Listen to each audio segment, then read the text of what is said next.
ਖਬਰਾਂ ਦੇ ਇਸ ਬੁਲੇਟਿਨ ਵਿੱਚ ਤੁਹਾਡਾ ਸਵਾਗਤ। ਮੈਂ ਹਾਂ ਰਾਜਵਿੰਦਰ ਕੌਰ। ਬੁਲੇਟਿਨ ਦੀ ਸ਼ੁਰੂਆਤ ਕਰਦੇ ਹਾਂ ਖਾਸ ਖਬਰਾਂ ਦੇ ਨਾਲ। ਹਰਜਿੰਦਰ ਸਿੰਘ ਧਾਮੀ HEPC ਦੇ ਨਵੇਂ ਪ੍ਰਧਾਨ ਚੁਣੇ ਗਏ।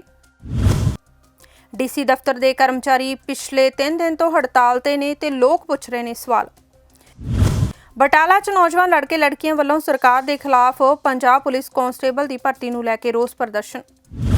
ਮਾਨਸਿਕ ਤੌਰ ਤੇ ਪਰੇਸ਼ਾਨ 30 ਸਾਲਾ ਲੜਕੀ 4 ਸਾਲ ਤੋਂ ਕਮਰੇ 'ਚ ਬੰਦ ਸੀ। ਮੋਗਾ ਦੀ ਸਮਾਜ ਸੇਵੀ ਸੰਸਥਾ ਨੇ ਕੀਤੀ ਸਹਾਇਤਾ ਤੇ ਕੈਦ 'ਚੋਂ ਛੁਡਵਾਇਆ।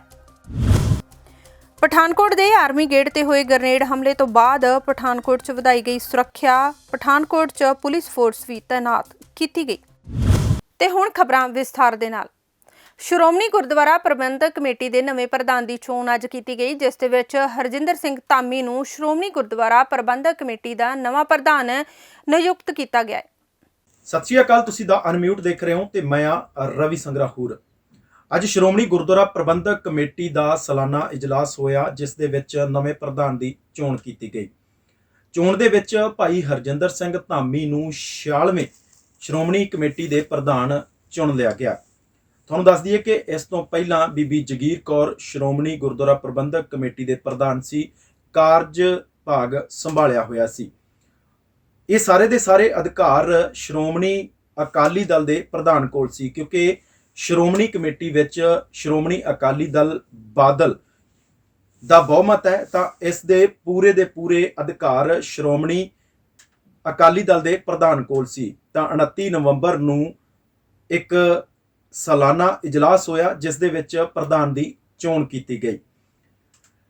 ਤੁਹਾਨੂੰ ਦੱਸ ਦਈਏ ਕਿ ਇਸ ਤੋਂ ਪਹਿਲਾਂ ਬੀਬੀ ਜਗੀਰ ਕੌਰ ਖੁਦ ਵੀ ਇਹ ਗੱਲ ਕਹਿ ਚੁੱਕੇ ਸੀ ਕਿ ਉਹ ਹੁਣ ਪ੍ਰਧਾਨ ਨਹੀਂ ਬਣਨਾ ਚਾਹੁੰਦੇ, ਕਿਉਂਕਿ ਸ਼੍ਰੋਮਣੀ ਅਕਾਲੀ ਦਲ ਦੇ ਵੱਲੋਂ ਹਲਕਾ ਭੁਲੱਥ ਤੋਂ ਉਹ ਪਹਿਲਾਂ ਵੀ ਚੋਣਾਂ ਲੜਦੇ ਰਹੇ ਔਰ ਉੱਥੋਂ ਵਿਧਾਇਕ ਵੀ ਰਹੇ।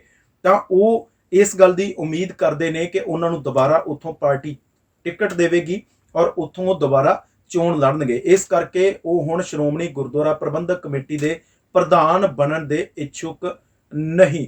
ਸ਼੍ਰੋਮਣੀ ਗੁਰਦੁਆਰਾ ਪ੍ਰਬੰਧਕ ਕਮੇਟੀ ਦੇ ਕੰਮਾਂ ਤੇ ਨਜ਼ਰ ਮਾਰੀਏ। ਸ਼੍ਰੋਮਣੀ ਗੁਰਦੁਆਰਾ ਪ੍ਰਬੰਧਕ ਕਮੇਟੀ ਨੂੰ ਪਰਿਭਾਸ਼ਿਤ ਕਰਦਿਆਂ ਆਖਿਆ ਜਾਂਦਾ ਹੈ ਕਿ ਇਸ ਦੇ ਕੰਮ ਗੁਰਦੁਆਰਿਆਂ ਦੀ ਸੇਵਾ ਸੰਭਾਲ ਕਰਨਾ, ਸਿੱਖ ਹਿੱਤਾਂ ਦੀ ਪੈਰਵਾਈ ਕਰਨਾ ਅਤੇ ਰਾਜਨੀਤਿਕ ਖੇਤਰਾਂ 'ਚ ਸਿੱਖਾਂ ਦੀ ਨੁਮਾਇੰਦਾ ਲੀਡਰਸ਼ਿਪ ਪੈਦਾ ਕਰਨਾ ਹੈ। ਪਰ ਸ਼੍ਰੋਮਣੀ ਕਮੇਟੀ ਨੂੰ ਸਿੱਖਾਂ ਦੇ ਪੰਥਕ ਹਿੱਤਾਂ ਲਈ ਵਧੇਰੇ ਉੱਤਰਦਾਈ ਬਣਾਉਣ ਖਾਤਰ 1979 ਵਿੱਚ ਜਾਰੀ ਕੀਤੇ ਗਏ ਨੀਤੀ ਪ੍ਰੋਗਰਾਮ ਅਨੁਸਾਰ ਇਸ ਦੇ ਮੁੱਖ 5 ਉਦੇਸ਼ ਮਿਥੇ ਗਏ। ਪਹਿਲਾ, ਸਿੱਖ ਧਰਮ ਦੀ ਪੁਰਾਤਨ ਪਵਿੱਤਰਤਾ ਨੂੰ ਸੁਰੱਖਿਅਤ ਰੱਖਣਾ ਅਤੇ ਸਿੱਖ ਧਰਮ ਦੇ ਮੂਲ ਸਿਧਾਂਤਾਂ, ਅਸੂਲਾਂ ਅਤੇ ਆਦਰਸ਼ਾਂ ਦਾ ਪ੍ਰਗਟਾਵਾ ਕਰਕੇ ਇਸ ਦਾ ਪ੍ਰਚਾਰ ਕਰਨਾ। ਦੂਜਾ, ਕੌਮੀ ਏਕਤਾ ਦੇ ਦਾਇਰੇ ਵਿੱਚ ਰਹਿ ਕੇ ਸਿੱਖ ਕੌਮ ਦੀ ਰਾਜਨੀਤਿਕ ਹੋਂਦ ਨੂੰ ਯਕੀਨੀ ਬਣਾਉਣਾ। ਤੀਜਾ, ਸਿੱਖ ਸੰਸਥਾਵਾਂ ਨੂੰ ਜ਼ਿਆਦਾ ਪ੍ਰਤੀਨਿਧ ਅਤੇ ਸਮਕਾਲੀ ਚੁਣੌਤੀਆਂ ਪ੍ਰਤੀ ਉੱਤਰਦਾਈ ਬਣਾਉਣਾ। ਚੌਥਾ, ਪੰਜਾਬ ਤੋਂ ਬਾਹਰ ਭਾਰਤ ਅਤੇ ਵਿਦੇਸ਼ਾਂ ਵਿੱਚ ਰਹਿ ਰਹੇ ਸਿੱਖਾਂ ਦੀਆਂ ਲੋੜਾਂ ਪ੍ਰਤੀ ਹੁੰਗਾਰਾ ਭਰਨਾ। ਪੰਜਵਾਂ, ਗੁਰਦੁਆਰਿਆਂ ਦੇ ਪ੍ਰਸ਼ਾਸਨ ਵਿੱਚ ਸੁਧਾਰ ਕਰਨਾ। ਸ਼੍ਰੋਮਣੀ ਕਮੇਟੀ ਸਿੱਖ ਧਰਮ ਦੇ ਵੱਖ-ਵੱਖ ਸਰੋਕਾਰਾਂ ਦੀ ਪੈਰਵਾਈ ਆਪਣੀਆਂ ਵੱਖ-ਵੱਖ ਸ਼ਾਖਾਵਾਂ ਦੁਆਰਾ ਕਰਦੀ ਹੈ, ਜਿਵੇਂ ਕਿ ਟਰੱਸਟ ਸ਼ਾਖਾ, ਡਾਇਰੈਕਟੋਰੇਟ ਸਿੱਖਿਆ, ਧਰਮ ਪ੍ਰਚਾਰ ਕਮੇਟੀ ਅਤੇ ਸਿੱਖ ਇਤਿਹਾਸ ਰਿਸਰਚ ਬੋਰਡ ਆਦਿ। ਕੌਮਾਂਤਰੀ ਪੱਧਰ ਤੇ ਜਦੋਂ ਕਦੇ ਸਿੱਖ ਕੌਮ ਨੂੰ ਕੋਈ ਔਕੜ ਪੇਸ਼ ਆਵੇ ਜਾਂ ਕੁਦਰਤੀ ਆਫਤ ਆਵੇ ਤਾਂ ਟਰੱਸਟ ਬ੍ਰਾਂਚ ਹਰਕਤ ਵਿੱਚ ਆਉਂਦੀ ਹੈ। ਸਿੱਖਿਆ ਡਾਇਰੈਕਟੋਰੇਟ ਦੇ ਅਧੀਨ ਸ਼੍ਰੋਮਣੀ ਕਮੇਟੀ ਵੱਲੋਂ 111 ਵਿਦਿਅਕ ਅਦਾਰੇ ਚਲਾਏ ਜਾ ਰਹੇ ਨੇ, ਜਿਨ੍ਹਾਂ ਵਿੱਚ 2 ਯੂਨੀਵਰਸਿਟੀਆਂ, 40 ਤੋਂ ਵੱਧ college, 18 collegiate school, 10 aided school, 23 unaided school, 19 CBSE public school ਆਦਿ ਸ਼ਾਮਲ ਨੇ। ਤਾਂ ਹੁਣ ਸ਼੍ਰੋਮਣੀ ਗੁਰਦੁਆਰਾ ਪ੍ਰਬੰਧਕ ਕਮੇਟੀ ਦਾ ਪੂਰਾ ਕਾਰਜ ਭਾਗ ਭਾਈ ਹਰਜਿੰਦਰ ਸਿੰਘ ਧਾਮੀ ਸੰਭਾਲਣਗੇ। ਤਾਂ ਇਹ ਇਜਲਾਸ ਇਸ ਵੇਲੇ ਵੀ ਚੱਲ ਰਿਹਾ ਹੈ, ਜਿਸ ਦੀਆਂ ਤਸਵੀਰਾਂ ਤੁਹਾਨੂੰ ਅਸੀਂ ਲਗਾਤਾਰ ਦਿਖਾ ਰਹੇ ਹਾਂ। ਅੱਜ ਬਹੁਤ ਸਾਰੇ ਮਸਲਿਆਂ ਤੇ ਲੋਕ ਸਰਕਾਰ ਦੇ ਕੋਲੋਂ ਸਵਾਲ ਪੁੱਛ ਰਹੇ ਨੇ ਕਿ ਆਖਿਰ ਸਾਡਾ ਕੀ ਕਸੂਰ ਹੈ। ਅਸਲ ਦੇ ਵਿੱਚ ਡੀਸੀ ਦਫ਼ਤਰ ਦੇ ਕਰਮਚਾਰੀ ਪਿਛਲੇ 3 ਦਿਨਾਂ ਤੋਂ ਹੜਤਾਲ ਤੇ ਨੇ। ਇਸ ਤੋਂ ਇਲਾਵਾ ਮਾਲ ਵਿਭਾਗ ਦੇ ਸਾਰੇ ਅਫਸਰ ਵੀ ਹੜਤਾਲ ਤੇ ਨੇ, ਜਿਸ ਤੇ ਚੱਲਦਿਆਂ ਆਮ ਲੋਕ ਸਰਕਾਰੀ ਦਫ਼ਤਰਾਂ ਦੇ ਵਿੱਚ ਖੱਜਲ ਖੁਆਰ ਹੋ ਰਹੇ ਨੇ ਤੇ ਕਈਆਂ ਦੇ ਬਹੁਤ ਜ਼ਰੂਰੀ ਕੰਮ ਵੀ ਰਹਿ ਗਏ ਨੇ, ਜਿਸ ਦੇ ਕਰਕੇ ਲੋਕ ਸਰਕਾਰ ਤੋਂ ਇਹ ਸਵਾਲ ਪੁੱਛ ਰਹੇ ਨੇ ਕਿ ਆਖਿਰ ਸਾਡਾ ਕੀ ਕਸੂਰ ਹੈ। ਬੀਤੇ ਦਿਨੀ ਪੰਜਾਬ ਵਿਜੀਲੈਂਸ ਬਿਊਰੋ ਵੱਲੋਂ ਮਾਲ ਵਿਭਾਗ ਦੇ ਨਾਇਬ ਤਹਿਸੀਲਦਾਰ ਸੰਦੀਪ ਕੁਮਾਰ ਅਤੇ ਰਜਿਸਟਰੀ ਕਲਰਕ ਮਨਜੀਤ ਸਿੰਘ ਨੂੰ ਜਿਹੜਾ ਵਿਜੀਲੈਂਸ ਵੱਲੋਂ ਗ੍ਰਿਫਤਾਰ ਕੀਤੇ ਜਾਣ ਤੋਂ ਬਾਅਦ ਪੂਰੇ ਮਾਲ ਵਿਭਾਗ ਤੇ ਡੀਸੀ ਦਫ਼ਤਰ ਕਰਮਚਾਰੀ ਯੂਨੀਅਨ ਦੇ ਵੱਲੋਂ ਜਿਹੜੇ ਅੱਜ ਇੱਥੇ ਧਰਨਾ ਦਿੱਤਾ ਜਾ ਰਿਹਾ ਮੋਹਾਲੀ ਵਿਜੀਲੈਂਸ ਬਿਊਰੋ ਦੇ ਦਫ਼ਤਰ ਦੇ ਨੇੜੇ। ਅਸੀਂ ਗੱਲ ਕਰਦੇ ਹਾਂ ਡੀਸੀ ਦਫ਼ਤਰ ਕਰਮਚਾਰੀ ਯੂਨੀਅਨ ਦੇ ਜਿਹੜੇ ਆਗੂ ਨੇ ਗੁਰਨਾਮ ਸਿੰਘ ਵਿਰਕ ਵੀ ਇੱਥੇ ਮੌਜੂਦ ਨੇ ਤੇ ਓਮ ਪ੍ਰਕਾਸ਼ ਜੀ ਵੀ ਮੌਜੂਦ ਨੇ। ਅਸੀਂ ਗੱਲ ਕਰਦੇ ਹਾਂ ਓਮ ਪ੍ਰਕਾਸ਼ ਜੀ ਨਾਲ। ਪਿਛਲੇ ਦਿਨੀ ਇੱਕ ਜਿਹੜਾ ਟਾਈਪਿਸਟ ਹੈ, ਜਿਹੜਾ ਆਪਣੇ ਰਜਿਸਟਰੀਆਂ ਲਿਖਦੇ ਆ, ਉਹਨਾਂ ਦਾ ਕੋਈ ਮੁਨਸੀ ਸੀ ਤੇ ਸਾਡੇ ਨਾਇਬ ਤਹਿਸੀਲਦਾਰ ਸਾਹਿਬ ਦੇ ਪਰਚਾ ਦਰਜ ਕਰ ਦਿੱਤਾ, ਜੋ ਕਿ ਨਜਾਇਜ਼ ਹੈ, ਕਿਉਂਕਿ ਕਿਸੇ ਦੇ ਕਹੇ ਪਰਚਾ ਦਰਜ ਕਰ ਦੇਣਾ ਨਾ ਤਾਂ ਇਸ ਤਰ੍ਹਾਂ ਦਾ ਕੋਈ ਸਰਕਾਰ ਦਾ ਨੋਟੀਫਿਕੇਸ਼ਨ ਕਰਦਾ ਹੈ। ਇਹ ਸਾਰਾ ਡਿਪਾਰਟਮੈਂਟ ਕਾਨੂੰਗੋ ਐਸੋਸੀਏਸ਼ਨ, ਮਾਲ ਅਫਸਰ ਐਸੋਸੀਏਸ਼ਨ, ਪਟਵਾਰ ਐਸੋਸੀਏਸ਼ਨ, ਆਫਿਸ ਇੰਪਲਾਈਜ਼ ਯੂਨੀਅਨ ਦੇ ਸਾਰੇ ਜਿਹੜੇ ਡਿਸਟ੍ਰਿਕਟ ਦੇ ਨੁਮਾਇੰਦੇ ਅੱਜ ਇੱਥੇ ਹਾਜ਼ਰ ਹੈ ਤੇ ਜਿਸ ਦਿਨ ਤੋਂ ਇਹ ਵਾਕਿਆ ਹੋਇਆ ਉਸੇ ਦਿਨ ਤੋਂ ਸਾਰਾ ਕੰਮ ਹਰ ਪਾਸੇ ਬੰਦ ਹੈ। ਨਾ ਕੋਈ ਪਟਵਾਰੀ ਕੰਮ ਕਰ ਰਿਹਾ, ਨਾ ਕਾਨੂੰਗੋ ਕਰ ਰਿਹਾ, ਨਾ ਕੋਈ ਅਫਸਰ ਕੰਮ ਕਰ ਰਿਹਾ, ਨਾ ਹੀ ਬਾਊ ਕੰਮ ਕਰ ਰਹੇ ਹਨ। ਤੇ ਅਸੀਂ ਨਹੀਂ ਉੱਠਣਾ, ਉਦੋਂ ਤੱਕ ਅਸੀਂ ਕੰਮ ਸ਼ੁਰੂ ਨਹੀਂ ਕਰਨਾ। ਅਧਿਕਾਰੀ ਤੇ ਕਰਮਚਾਰੀ ਦੇ ਖਿਲਾਫ ਪਰਚਾ ਰੱਦ ਨਹੀਂ ਹੋ ਜਾਂਦਾ। ਵਿਜੀਲੈਂਸ ਦੇ ਅਧਿਕਾਰੀਆਂ ਨਾਲ ਤੁਹਾਡੀ ਕੋਈ ਗੱਲ ਹੋਈ ਆ ਹੁਣ ਅੱਜ ਆ ਇੱਕ ਦੋ ਦਿਨਾਂ ਦੇ ਵਿੱਚ ਕੋਈ ਪਰਚਾ ਦਰਜ ਕਰਨ ਬਾਰੇ, ਰੱਦ ਕਰਨ ਬਾਰੇ? ਨਹੀਂ, ਸਾਡੇ ਕੋਲ ਕੋਈ ਨਾ ਇਨਫੋਰਮੇਸ਼ਨ ਆਈ, ਨਾ ਸਾਡੇ ਨਾਲ ਕੋਈ ਗੱਲ ਹੋਈ। ਜੇ ਸਾਨੂੰ ਕਹਿਣਗੇ ਤਾਂ ਹੀ ਅਸੀਂ ਨਹੀਂ ਮਿਲਾਂਗੇ। ਇੱਥੋਂ ਮਾਰਚ ਕਰਾਂਗੇ, ਵਿਜੀਲੈਂਸ ਆਫਿਸ ਤੱਕ ਜਾਵਾਂਗੇ। ਅੱਜ ਹੁਣ ਇੱਥੇ ਸਾਰੇ ਪੰਜਾਬ ਦੇ ਡੀਸੀ ਦਫ਼ਤਰਾਂ ਦੇ ਮੁਲਾਜ਼ਮਾਂ, ਕਾਨੂੰਗੋ, ਪਟਵਾਰੀ, PSMU ਦੇ ਮੋਹਾਲੀ ਦੇ ਤੇ ਪੰਜਾਬ ਦੇ ਵੀ ਮੁਲਾਜ਼ਮ ਆਏ ਹੋਏ ਨੇ। ਸਾਡੇ ਮਾਲ ਅਫਸਰ, ਤਹਿਸੀਲਦਾਰ, ਨਾਇਬ ਤਹਿਸੀਲਦਾਰ, DRO ਸਾਰੇ ਇੱਥੇ ਇਕੱਠੇ ਹੋਏ ਆ, ਕਿਉਂਕਿ ਜੋ ਸੰਦੀਪ ਕੁਮਾਰ ਨਾਇਬ ਤਹਿਸੀਲਦਾਰ ਜਿਹੜਾ ਸਬ ਤਹਿਸੀਲ ਮਾਹਲਪੁਰ ਤੇ ਉੱਥੇ ਜਿਹੜਾ ਰਜਿਸਟਰੀ ਕਲਰਕ ਮਨਜੀਤ ਸਿੰਘ ਦੇ ਖਿਲਾਫ ਇਹਨਾਂ ਨੇ ਨਿਰਾ ਆਧਾਰ ਸ਼ਿਕਾਇਤ ਆ, ਬਿਨਾਂ ਕੋਈ ਸਬੂਤ ਸ਼ਿਕਾਇਤ ਦੇ ਆਧਾਰ ਤੇ ਉਹਨਾਂ ਨੂੰ ਪਰਚਾ ਦਰਜ ਕਰਕੇ ਗ੍ਰਿਫਤਾਰ ਕੀਤਾ। ਜਦ ਕਿ ਸਰਕਾਰ ਦੀ ਰੂਲਿੰਗ ਇਹ ਕਹਿੰਦੀ ਹੈ ਕਿ ਕਿਸੇ ਵੀ ਮਾਲ ਅਫਸਰ ਦੇ ਖਿਲਾਫ ਪਰਚਾ ਦਰਜ ਕਰਨ ਤੋਂ ਪਹਿਲਾਂ ਉਹਦੀ ਡਿਪਾਰਟਮੈਂਟਲ ਇਨਕੁਆਇਰੀ ਹੋਣੀ ਜ਼ਰੂਰੀ ਆ, ਸਾਰੀਆਂ ਉਹਦੀ ਪ੍ਰਵਾਨਗੀ ਲੈਣੀ ਜ਼ਰੂਰੀ ਆ। ਪਰ ਵਿਜੀਲੈਂਸ ਨੇ ਧੱਜੀਆਂ ਉਡਾ ਦਿੱਤੀਆਂ ਸਾਰੇ ਕਾਨੂੰਨ ਦੀਆਂ, ਆਪਣੀ ਮਨਮਰਜ਼ੀ ਨਾਲ ਧੱਕੇਸ਼ਾਹੀ ਕਰਦੇ ਹੋਇਆ ਉਹਨਾਂ ਨੂੰ ਪਰਚਾ ਦਰਜ ਕੀਤਾ, ਉਹਨਾਂ ਨੂੰ ਗ੍ਰਿਫਤਾਰ ਕਰਕੇ ਜੇਲ੍ਹ ਦੇ ਵਿੱਚ ਸੁੱਟਿਆ ਹੋਇਆ, ਜਿਵੇਂ ਕਿ ਆਮ ਕੈਦੀਆਂ ਨੂੰ ਕਿਸੇ ਹੋਰ ਸਜ਼ਾ ਦਿੱਤੀ ਹੁੰਦੀ ਹੈ। ਬਟਾਲਾ ਤੇ ਮੁਕਤਸਰ ਦੇ ਵਿੱਚ ਕਾਂਸਟੇਬਲ ਦੀ ਭਰਤੀ ਨੂੰ ਲੈ ਕੇ ਜੋ ਅਣਗਹਿਲੀ ਹੋਈ ਹੈ, ਉਸ ਤੇ ਚੱਲਦਿਆਂ ਹੜਤਾਲ ਕੀਤੀ ਗਈ ਹੈ ਤੇ ਨਾਲ ਹੀ ਸਰਕਾਰ ਦੇ ਖਿਲਾਫ ਨਾਅਰੇਬਾਜ਼ੀ ਵੀ ਕੀਤੀ ਗਈ ਹੈ। ਦਰਅਸਲ ਭਰਤੀ ਦੀ ਜਦੋਂ ਲਿਸਟ ਜਾਰੀ ਕੀਤੀ ਗਈ ਹੈ ਤਾਂ ਉਸ ਦੇ ਵਿੱਚ ਬੇਨੇਮੀਆਂ ਪਾਈਆਂ ਗਈਆਂ, ਜਿਸ ਨੂੰ ਲੈ ਕੇ ਮੁੰਡੇ ਕੁੜੀਆਂ ਦੇ ਵਿੱਚ ਰੋਸ ਹੈ ਕਿ ਦੂਸਰੇ ਜਿਹੜੇ ਹੈਗੇ ਆ ਸਟੇਟਾਂ ਤੋਂ ਜਿਹੜੇ ਉਮੀਦਵਾਰ ਸੀ ਉਹਨਾਂ ਨੂੰ ਭਰਤੀ ਕੀਤਾ ਜਾ ਰਿਹਾ ਤੇ ਉਹਨਾਂ ਨੂੰ ਉਹਨਾਂ ਦਾ ਬਣਦਾ ਹੱਕ ਨਹੀਂ ਦਿੱਤਾ ਜਾ ਰਿਹਾ। ਇਹ ਪੰਜਾਬ ਸਰਕਾਰ ਵੱਲੋਂ ਜੋ ਭਰਤੀ ਕੱਢੀ ਗਈ ਸੀ ਪੰਜਾਬ ਪੁਲਿਸ ਕਾਂਸਟੇਬਲ ਦੀ, ਉਹਦੇ ਵਿੱਚ ਬਹੁਤ ਜ਼ਿਆਦਾ ਘਪਲਾ ਹੋਇਆ ਹੈ।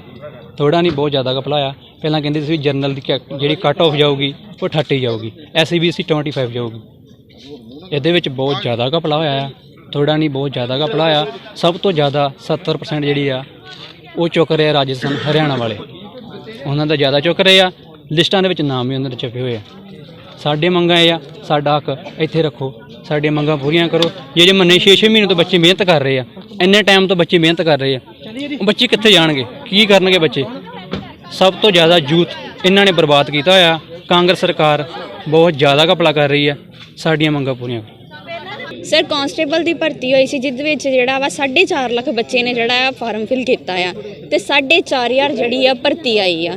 ਸਰ ਜਿਹੜੀ ਭਰਤੀ ਆਈ ਆ 25-26 ਨੂੰ ਦਾ ਸਤੰਬਰ ਨੂੰ ਜਿਹੜਾ ਪੇਪਰ ਹੋਇਆ ਸੀ, ਸਾਰੇ ਬੱਚੇ ਪੇਪਰ ਦੇ ਕੇ ਆਏ ਆ। ਸਰ ਇੰਨੀ ਮਿਹਨਤ ਕਰਕੇ ਫੀਸਾਂ ਭਰ ਕੇ ਆਪਾਂ ਪੇਪਰ ਤਾਂ ਦਿੰਨੇ ਆ, ਪਰ ਸਾਨੂੰ ਹਾਸਲ ਕੁਝ ਨਹੀਂ ਹੁੰਦਾ। ਪੰਜਾਬ ਸਰਕਾਰ ਵਾਅਦੇ ਬਹੁਤ ਵੱਡੇ ਕਰਦੀ ਆ, ਵੋਟਾਂ ਲੈਣ ਸਮੇਂ ਬਹੁਤ ਵਾਅਦੇ ਕਰਦੀ ਆ, ਪਰ ਆਪਣੇ ਵਾਅਦਿਆਂ ਤੋਂ ਮੁੱਕਰ ਜਾਂਦੀ ਆ। ਠੀਕ ਆ, ਸਾਡਾ ਕੋਈ ਵੀ ਜਿਹੜਾ ਹੱਕ ਸਾਨੂੰ ਨਹੀਂ ਦੇ ਪਾਉਂਦੀ।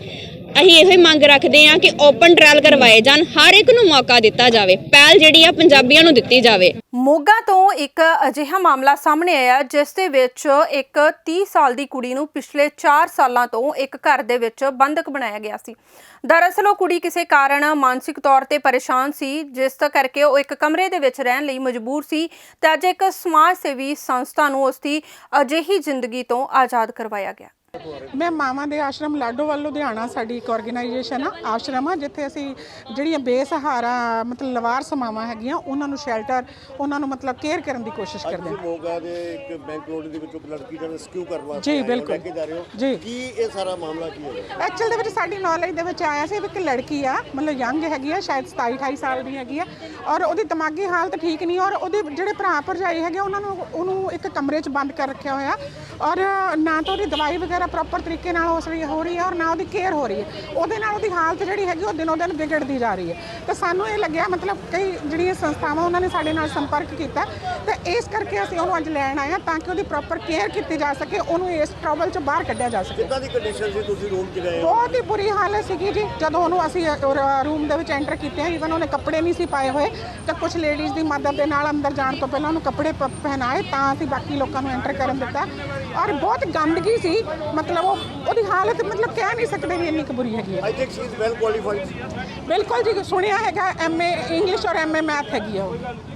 ਕੀ ਅੱਗੇ ਦਾ ਫਰਦਰ ਠੀਕ ਹੋ ਸਕਦੀ ਤੁਹਾਡੇ ਨਾਲ? ਬਿਲਕੁਲ ਜੀ, ਇਨਸਾਨ ਜੇ ਸਿੱਧੀ ਨੀਅਤ ਨਾਲ ਕੋਸ਼ਿਸ਼ ਕਰੇ ਤਾਂ ਬਹੁਤ ਕੁਝ ਹੋ ਸਕਦਾ, ਬਾਕੀ ਸਾਰਾ ਕੁਝ ਪਰਮਾਤਮਾ ਦੇ ਹੱਥ ਹੈ। ਹਾਂ, ਆਪਾਂ ਉਹਦਾ ਓਟ ਆਸਰਾ ਲੈ ਕੇ ਦੀ ਜ਼ਰੂਰ ਸੇਵਾ ਕਰਾਂਗੇ। ਕੋਈ ਪਤਾ ਲੱਗਾ ਕਿੰਨੀ ਦੇਰ ਤੋਂ ਰੂਮ ਦੇ ਵਿੱਚ ਬੰਦ? ਕਹਿੰਦੇ ਪਿਛਲੇ 3-4 ਸਾਲ ਤੋਂ ਹੈਗੀ ਹੈ ਜੀ। 4 ਸਾਲ ਤੋਂ? ਜੀ ਜੀ, ਥੈਂਕ ਯੂ। ਅਨਮੋਲ ਜੀ, ਇੱਕ ਲੜਕੀ ਦਾ ਰੈਸਕਿਊ ਕਰਵਾਇਆ ਹੈਗਾ ਤੁਹਾਡੇ ਵੱਲੋਂ ਅੱਜ, ਕੀ ਇਹ ਸਾਰਾ ਮਾਮਲਾ ਸੀਗਾ? ਸਰ, ਸਾਨੂੰ ਇਨਫੋਰਮੇਸ਼ਨ ਮਿਲੀ ਸੀਗੀ ਕਿ ਬੈਂਕ ਕਲੋਨੀ ਦੇ ਵਿੱਚ ਇੱਕ ਲੜਕੀ 2 ਸਾਲ ਤੋਂ ਬਾਹਰ ਦੇਖੀ ਨਹੀਂ ਗਈ ਹੈ ਔਰ ਉਹਦੀ ਹਾਲਤ ਸਹੀ ਨਹੀਂ ਹੈ। ਔਰ ਅਸੀਂ ਜਦੋਂ ਇੱਥੇ ਆਏ ਇੰਨੀ ਗੰਦੀ ਹਾਲਤ ਸੀਗੀ, ਲੜਕੀ ਦੇ ਕੱਪੜੇ ਵੀ ਨਹੀਂ ਪਹਿਨੇ ਹੋਏ ਸੀ, ਗਾਲੀ ਗਲੋਚ ਕਰ ਰਹੀ ਸੀ। ਔਰ ਅਸੀਂ ਜਦੋਂ ਅੰਦਰ ਗਏ ਰੂਮ ਦੇ ਵਿੱਚ ਖੜਿਆ ਵੀ ਨਹੀਂ ਸੀ ਜਾ ਰਿਹਾ, ਇੰਨੀ ਗੰਦੀ ਸਮੈਲ ਔਰ ਇੰਨੀ ਉਹਦੀ ਮਾੜੀ ਹਾਲਤ ਸੀ ਕਿ ਉਹ ਸਾਨੂੰ, ਅਸੀਂ ਜਦੋਂ ਉਸਨੂੰ ਪਕੜਨਾ ਚਾਹਿਆ ਉਹਨੇ ਸਾਡੇ ਨੇਲ ਵੀ ਮਾਰੇ, ਦੰਦੀਆਂ ਮਾਰੀਆਂ।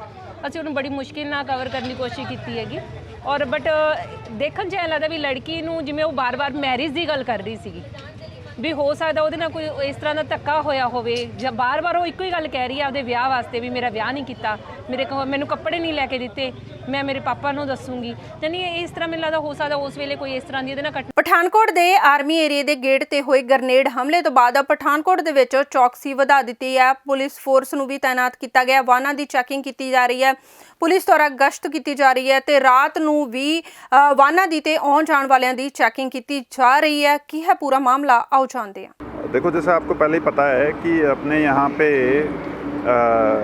जैसा कि मैं पहले भी आपको बताता रहा हूँ कि अपना बहुत सेंसिटिव डिस्ट्रिक्ट है और जो रिसेंट ग्रेनेड ब्लास्ट हुआ है उससे ये बात साबित भी हो गई कि हमारी जो लोकेशन है उसके हिसाब से हमारी वल्नरेबिलिटी बहुत हाई है।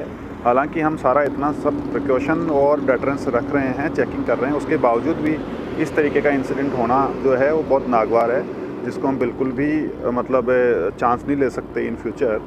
तो इसलिए जो है हमारे पास में लगभग 500 जवान और तैनात किए गए हैं, जिसमें 100 से ज़्यादा हमारे पास कमांडो के तैनात हैं जवान।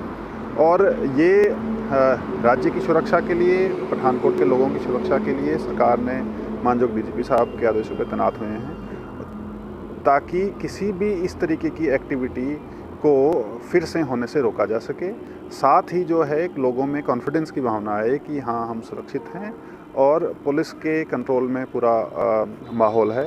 और साथ में ऐसे जो लोग हैं जो शरारती हैं, जो लोगों में दहशत की भावना फैलाने के लिए इस तरीके की कार्रवाइयों को अंजाम दे रहे हैं, उनको पकड़ा जा सके और इन चीज़ों को, ये जो इनका इरादे हैं, इनको नेस्तो नाबूद किया जा सके। इसलिए हमारे जवान तैनात हैं और काफ़ी मात्रा में हमने फोर्स तैनात किया। आप देख रहे हैं कि काफ़ी सजग होकर हमारे जवान इस